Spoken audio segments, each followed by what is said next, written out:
1945, PPU PKI dibubarkan oleh Jepang dan dibentuklah PPKI. Kemudian pada tanggal 18 Agustus 1945, PPKI mengadakan sidang dan hasil sidang pertama menentukan presiden dan wakil presiden, yang kedua membentuk komite nasional, yang ketiga Piagam Jakarta diubah, yang keempat mengesahkan pembukaan Undang-Undang Dasar 1945. Dengan disahnya Undang-Undang Dasar 1945, maka negara kita memiliki dasar hukum seperti halnya setiap negara yang merdeka. Namun, pada tahun 1949, Belanda hendak memecah belah negara kita menjadi Republik Indonesia Serikat. Namun, masyarakat kita tidak menerima.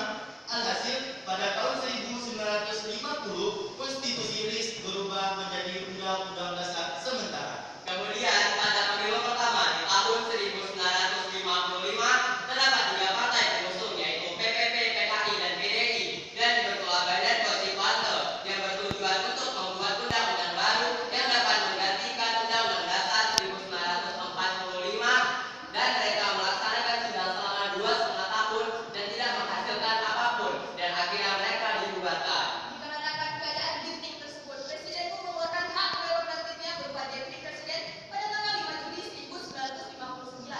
Setelah berlakunya kembali Undang-Undang Dasar 1945, pada masa Orde Baru terjadi 4 kali amandemen untuk menindaklanjuti tuntutan reformasi. Melihat suasana semakin genting, tentu kita memerlukan alat pemersatu bangsa yang salah satunya ialah semboyan negara kita, Bhinneka Tunggal Ika, yang diusulkan Muhammad Yamin kepada Insinyur Soekarno. Bhinneka Tunggal Ika sendiri memiliki arti, yaitu walaupun berbeda-beda tetapi tetap satu jua, yang diambil dari kitab Sutasoma yang ditulis dengan bahasa Sanskerta dan huruf oleh Empu Tangkulan. Pada tanggal 10 Januari 1950, dibentuklah Panitia Rencana Negara untuk mencari lambang negara Indonesia.